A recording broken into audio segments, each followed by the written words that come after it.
माननीय मुख्यमंत्री भजनलाल शर्मा को आवश्यकता है अच्छे एडवाइजर की। जीवन में बहुत बड़ा चांस मिला है कि प्रथम बार एमएलए बने और वो मुख्यमंत्री बन गए। ऐसा बहुत कम होता है। एक साल में कम से कम परफॉर्मेंस दिखाते। मिस्टर जूली को बोलने नहीं दिया गया उसके अंदर, नेता प्रतिपक्ष को।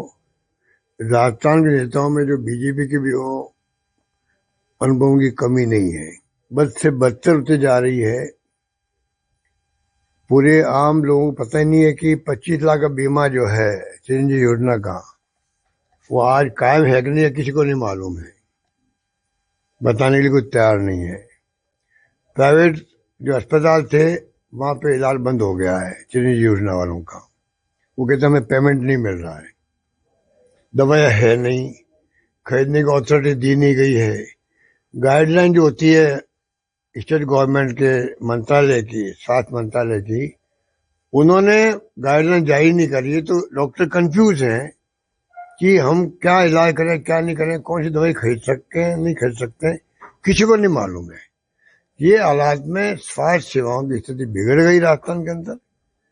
लोग बहुत दुखी हैं, चक्कर लगा रहे हैं अस्पतालों के अंदर, दवाएं नहीं मिल रही है, टेस्ट नहीं हो रहे हैं। और मैंने सुना कि जोधपुर में तो एमडीएम में 70 करोड़ रुपए कर्जे हो गए हैं।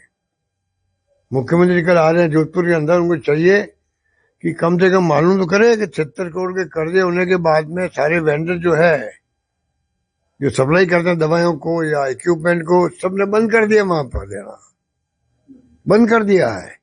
क्या स्थिति बन रही है? तो संभाग के मुख्यालय है, पूरे संभाग के लोग यहाँ आते हैं इलाज के लिए। वहां की स्थिति अगर ये है तो आप समझ सकते हो बाकी जिलों की स्थिति क्या होगी। स्थिति बड़ी विकट होती जा रही है। इसलिए मैंने कहा अनुभव की जरूरत है राजस्थान में। अनुभव एडवाइजर मिस्टर माननीय मुख्यमंत्री भजनलाल शर्मा को आवश्यकता है अच्छे एडवाइजर की। बीजेपी के अंदर बड़े पुराने लोग बैठे हैं, चुनाव जीत नहीं पाए होंगे, मान लो कभी एमपी रहे होंगे, एमएलए रहे होंगे, मंत्री रहे होंगे। चुनाव जीतना नहीं जीतना अलग बात है, उनका अनुभव का लाभ क्यों नहीं ले रहे? वो एमएलए के जीत के आए होंगे, अनुभव का कोई विकल्प नहीं होता। मैं बार बार कह रहा हूं, वरना वो मैं समझता हूँ कि गुड गवर्नेंस की बात तो छोड़ो, त्राही त्राही मची हुई राजस्थान के अंदर, त्राही त्राही मची हुई है। शिक्षा में, स्वास्थ्य में, स्कूल बंद कर दे, इंग्लिश की कमेटी बना दी। अरे क्रांतिकारी काम है वो। हमारे गांव के बच्चे, लड़के लड़की है, किसानों की, दलितों की, पिछड़ों की, इंग्लिश पढ़ रही है, समझ रही है, बोल रही है। वो कहाँ जाएगी कोई सोच नहीं सकता। सरकार ने सुविधा दी उनको, उसको बंद करने के लिए कमेटी बन रही है। जिले बंद करने तो बंद कर ही दिए, मैंने बताई दिया आपको। तो ये स्थिति बड़ी विकट है राजस्थान के अंदर। इसलिए मुख्यमंत्री चाहिए वो अविलंब अपने एडवाइजर घोषित करे। मैंने बनाया था मेरे एडवाइजर, मैं 3 बार का मुख्यमंत्री था तब भी मैंने एडवाइजर बना दिए। तो ये तो पहली बार बीत के आया भाई, एमएलए बने हैं और इनको मौका मिला मुख्यमंत्री बनने का, तो इनको चाहिए कि अच्छे एडवाइजर रखे।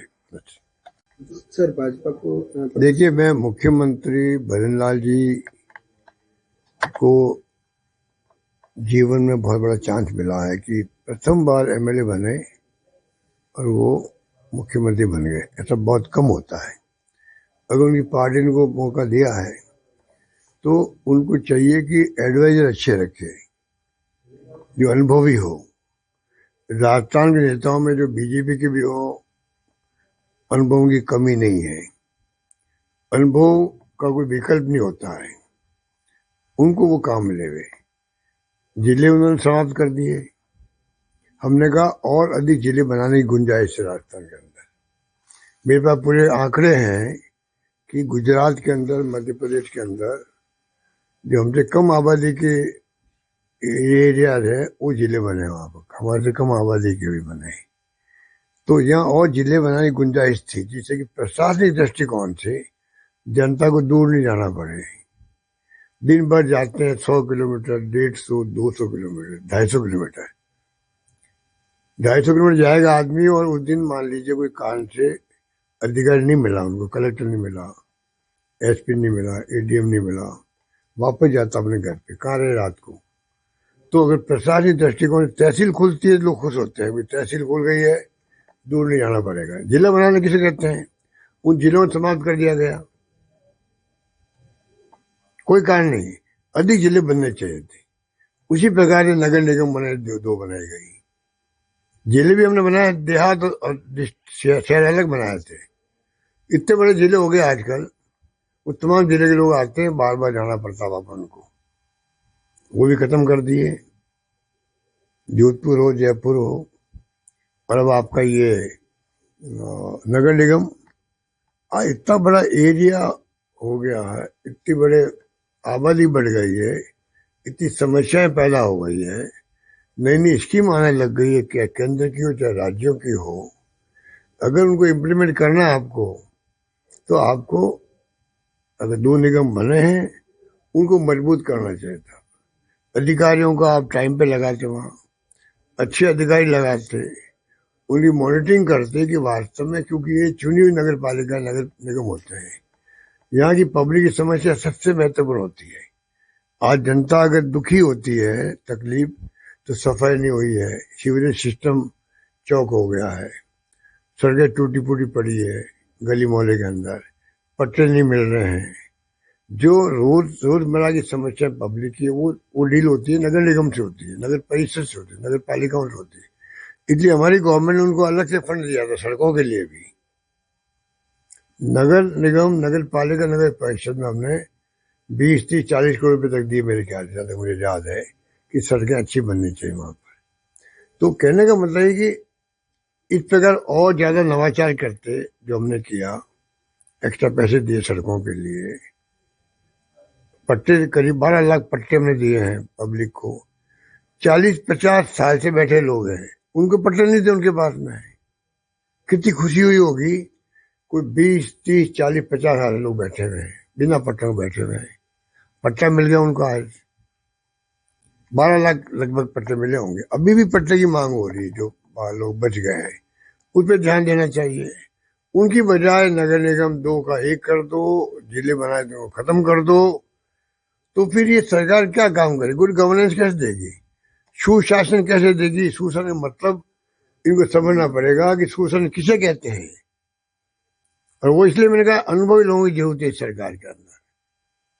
मैं मुख्यमंत्री की आलोचना नहीं करना चाहता, क्योंकि उनको एक मौका मिला है, पहली बार एमएलए कोई बने और मुख्यमंत्री बन जाए, बहुत रेयर होता है। जो इनको मौका मिल गया है। अब राजस्थान में हम लोग रहते हैं, राजस्थान वासियों को भला तब होगा, तब अनुभव के साथ में गवर्नेंस होगी, सुशासन होगा, तब जाके राजस्थान वासियों को भला होगा, राजस्थान विकास के पथ पर आगे बढ़ेगा, विकास का मार्ग प्रशस्त होगा। ये मेरा कहना है। उदयपुर जाओ, जोधपुर जाओ, वो तो मंदिर में जाओ, मस्जिद में जाओ तो हम लोग स्वागत करते हैं, वो तो उनके ऊपर है। हमें सेमिनार के पानी को आपको नहीं लगता सर, आपके टाइम में जिस तरीके से आपके गृह जिले को मेडिकल के में सुविधाओं के लिए विकसित करने का पूरा प्रयास किया, लेकिन इस बजट में ज्यादा जोधपुर को मेडिकल के लिए। आप जोधपुर की बात, मेडिकल की बात कर रहे हो, आप जाके पता कीजिए एमडीए में क्या हो रहा है। करोड़ों रुपए का कर्जा हो गया वहां पर, करोड़ों रुपए का।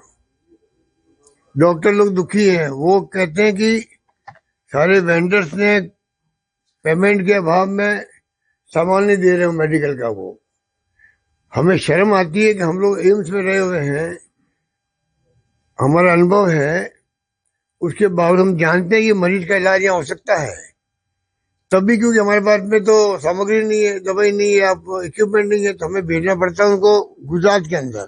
हमें खुद को शर्म आती है। ये तो स्थिति मैंने बना दी उन्होंने पहले स्कीमों की, पहले की स्कीमों की स्थिति है राजस्थान के अंदर, खाली जोधपुर की बात नहीं है। जोधपुर जैसे शहर जो कि दूसरा शहर है राजस्थान का, एमडीएम में, एमजीएच में, उमेद में, हमने क्या नहीं किया यहाँ पर।